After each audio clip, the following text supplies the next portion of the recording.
Hey everybody, it is Tim Miner. Really excited for this batch of the Biscuit Blitz. One thing I love about COVID time is that there's a lot not to like, but one thing I do like is that you can actually meet people that you haven't been meeting in real life. And so my guest today is not somebody that I've ever met face to face. And I also put him through an undue amount of difficulty, like Legend of Zelda level crises and tasks to get to this point. But I'm going to let him introduce himself. Greg, tell us who you are, how long you've been in Charlotte, and what you do, because that's a big question, the last one. Cool. Thanks, Tim. Appreciate you having me, man, and pleasure's mine. So hello to everybody out there. Greg Schermbeck. This is my kind of second date of Charlotte. So the first time I was here, 2008 through 11, we broke up. I went to Nashville. Nashville and I broke up, and then I came back to Charlotte in 2014. So whatever the difference is, adding those two span those years up, I think it's around 11 years, give or take, in Charlotte. The boomerang effect is real, man. People go, yeah, and they come right back. We're back. Just when you think you get out, it pulls you back. And I've been running an organization called Schermco for the past 5.5 years. We aspire to be a social impact implementation firm that essentially partners with school districts, schools, foundations, and nonprofits to help reimagine the future of education. And we do that through a number of ways that we might talk about here in a little bit. All right. Well, if there's ever a time for folks that can innovate and think differently about how to present education, I think you were valuable before, but you're absolute gold now. Well, I'm going to hit the dreaded 5 minutes. Okay. I'm going to do this thing. All right, here we go. So what are some of the impacts that you've seen this time and kind of having out of school education make on the communities and the schools that you serve? Yeah, I think, starting with the positive, I think it's really lifted up the importance of teachers and educators across the country, particularly those in under-resourced areas. And so I think we may think of teachers standing in front of the classroom telling us to turn to page 24, read the chapter, and then answer the questions in the back of the book. And I think those of us in education have understood kind of how critical and dynamic teachers are. And I think now it's just being exposed maybe to the broader public around those on the front lines, those riding buses to pass out meals and resources to students, literally calling home to help families with lesson plans. So I think the positive is that we're really beginning to understand how critical teachers are and educators are to the future of society.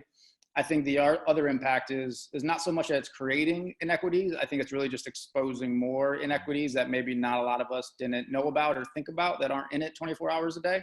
And so whether it's access to digital literacy, access to hardware, or even just access to food and basic housing, a lot of families across the country depend on school for a number of things and school-related services. And I think right now that's really being lifted up.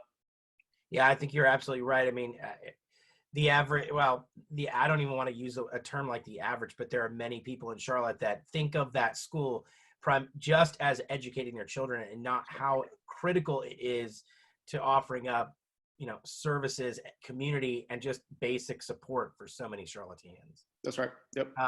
So, one thing I love from your website is it says, we believe in messy work and failing fast, as some of your, how you attack problems.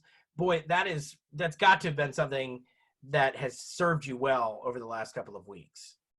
I think, it depends, right, who you talk to.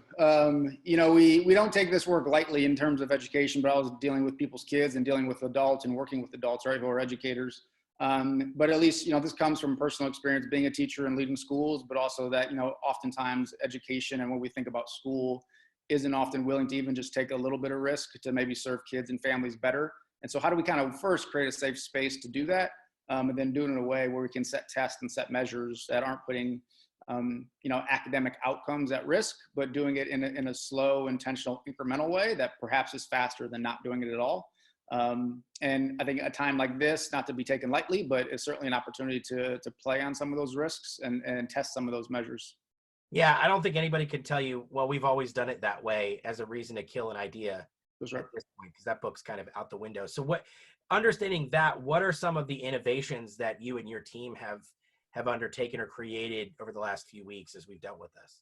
Sure. Yeah, I think maybe two. Perhaps the biggest one is creating a relief fund for families on the west side of Charlotte. So we're working with a number of schools on the west side. We have a few grants to do one thing, and we tried our best to quickly pivot, get buy-in and approval from our grants and our funders, and say, a lot of this work has been focused on family empowerment with this one particular initiative, but how can we use the remaining funds to create a relief fund to just help families kind of advocate for themselves and then directly give them cash to make sure they're getting through this tough time. And so instead of kind of running programs, instead of asking families to provide things, we've just leveraged these connections and responded to create a fund. And we right now administering over $8,000 in direct cash deposits directly to families to make sure they can navigate for themselves and also advocate for what they need moving forward.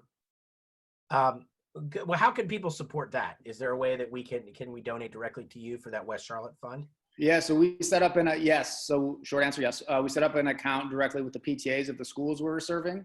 And we can kind of share that with you kind of offline, and then you can send it out to this community as well. But it's really going to be the best way right now is just checks, and we can send you those addresses to go directly to the schools PTAs. We won't touch the money. It goes directly to the PTAs, and the PTAs distribute it with support from us. Beautiful. So we only have 30 seconds, but what's something that you hope, that's in the ether, something that an attitude that you've seen that you hope continues about education beyond this current crisis? Yeah, within 20 seconds, I think one, not to take this pandemic lightly, because it's not to be taken lightly at all. But I think the biggest lesson is understanding what is school and what it's not, and what it can look like outside the walls of maybe 9 to 3 p.m. inside of a school building. I think if nothing else, we should walk away really pushing the envelope and conversation around what school can and should look like in a real world. That's awesome. How'd I do? Got it. That's fantastic. I got one last question, which is if there's a lot to be upset about, but how awesome is it that we can wear backwards baseball caps and t-shirts for serious conversations? Now, that has got to be at least one good thing.